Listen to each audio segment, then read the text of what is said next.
Mathew Kuzhalnadan MLA മാധ്യമങ്ങളെ കാണുന്നു. അതിലേക്ക് പരിശോധിക്കുമ്പോൾ എനിക്ക് തോന്നിയൊരു കാര്യം, സാധാരണഗതിയിൽ എത്രയോ വട്ടം ഇതുപോലുള്ള സംഘർഷങ്ങൾ, ഇതുപോലുള്ള സമര പരിപാടികൾ, ഇതുപോലുള്ള പ്രതിഷേധ പരിപാടികളെ കേരള പോലീസ് നേരിട്ടിട്ടുണ്ട്. സാധാരണഗതിയിൽ ഉദ്ഘാടന പ്രസംഗം കഴിഞ്ഞ് പ്രധാനപ്പെട്ട നേതാക്കന്മാരുടെ പ്രസംഗം കഴിഞ്ഞാണ് ഈവൻ പോലീസ് ആക്ഷൻ ഉണ്ടാവുക. ഞാൻ വളരെ സംശയിക്കുന്ന ഒരു കാര്യം, ഇന്ന് ഇവിടെ നടന്ന സംഭവം, ഞാൻ ബഹുമാനായ KPC പ്രസിഡന്റ് വേദി വിടുന്നതിന് മുമ്പ് അദ്ദേഹം അനാരോഗ്യത്തിലാണെന്ന് അറിയാവുന്ന ഇന്നത്തെ സർക്കാർ അദ്ദേഹത്തെ ലക്ഷ്യമിട്ട് നടത്തിയ ഒരു ആസൂത്രിതമായ അക്രമമാണ് എന്ന് ഞാൻ സംശയിക്കുകയാണ്. കാരണം ഞാൻ ഇതിനു മുമ്പ് ടിയർ ഗ്യാസ് ഞാൻ ഫീൽ ചെയ്തിട്ടുണ്ട്. ഞങ്ങൾ നടത്തിയ സമരത്തിന് മുമ്പ് ടിയർ ഗ്യാസ് പ്രയോഗിച്ചിട്ടുണ്ട്. ഇന്നിവിടെ പ്രയോഗിച്ചത് പോലീസ് സ്റ്റാൻഡേർഡ്സ് അനുവദിക്കുന്ന ടിയർ ഗ്യാസ് ആയിരുന്നില്ല. ഒരു കെമിക്കൽ വെപ്പൺ പോലെ വരുന്ന ഒരു ടിയർ, നിങ്ങൾ പലരും അനുഭവിച്ചാണ്. ഇതിനൊരു സ്റ്റാൻഡേർഡ് പ്രോട്ടോകോൾ ഉണ്ട്.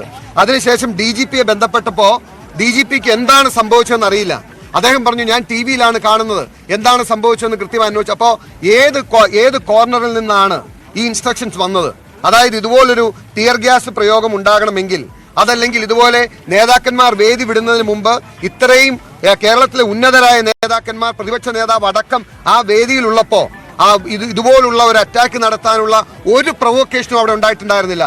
ഞാൻ 100% സംശയിക്കുന്നു ഇത് K. സുധാകരനെ ലക്ഷ്യമിട്ട് കണ്ണൂരിൽ നിന്നും പോലീസിനെ നിയന്ത്രിക്കുന്ന ചിലർ അവർക്ക് കിട്ടിയ അവസരം പ്രയോജനപ്പെടുത്തിയതാണ് എന്ന് തന്നെയാണ് ഞങ്ങൾ വിശ്വസിക്കുന്നത്. അതല്ലെങ്കിൽ ഒരു കാരണവശാലും കേരള പോലീസ് ഇതുപോലെ ബിഹേവ് ചെയ്യേണ്ട ഒരു സാഹചര്യം ഇവിടെ ഉണ്ടായിരുന്നില്ല. യഥാർത്ഥത്തിൽ ഇന്ന് പോലീസിനെ നിയന്ത്രിക്കുന്നത് DGP അല്ല, ഈ സർക്കാരിനും പിണറായി വിജയനും കൂട്ടുപിടിക്കുന്ന ഒരു ഉന്നത ഉദ്യോഗസ്ഥന്റെ നേതൃത്വത്തിൽ കണ്ണൂർ ലോബിയുടെ ഗൂഢാലോചന ഇന്ന് കേരളത്തിൽ നടപ്പിലാക്കിയാണ്. ഇത് കേരള സമൂഹത്തിന് മുമ്പിൽ എക്സ്പോസ് ചെയ്യുകയും ഇതിനെതിരെ അതിശക്തമായ രാഷ്ട്രീയ നിയമ പോരാട്ടങ്ങൾക്ക് ഞങ്ങൾ മുന്നോട്ട് പോവുകയും ചെയ്യും. ഞങ്ങൾ അതിശക്തമായ പ്രതിഷേധവും ഇതിനെ അപലപിച്ചുകൊണ്ട് ഞാൻ പറയുന്നു. കാരണം കേരളത്തിന്റെ കോൺഗ്രസിന്റെ ഏറ്റവും പരമോന്നതനായ നേതാവാണ് K. സുധാകരൻ. അദ്ദേഹത്തിന് അനാരോഗ്യമുണ്ട് എന്ന് എല്ലാവർക്കും അറിയാവുന്ന പോലെ സർക്കാരിനും അറിയാം. അദ്ദേഹം വേദി വിടുന്നതിന് മുമ്പ് ഒരു കെമിക്കൽ വെപ്പന്റെ എഫക്റ്റുള്ള ടിയർ ഗ്യാസ് ഇവിടെ പ്രയോഗിച്ചത് 100% അതൊരു ഇൻസ്ട്രക്ഷൻ ഇല്ലാതെ ഏതെങ്കിലും ഒരു സാധാരണ പോലീസ് ഉദ്യോഗസ്ഥന്റെ വിവരക്കേട് കൊണ്ടോ ഒരു ഇൻസ്ട്രക്ഷൻ കൊണ്ടോ നടക്കില്ല.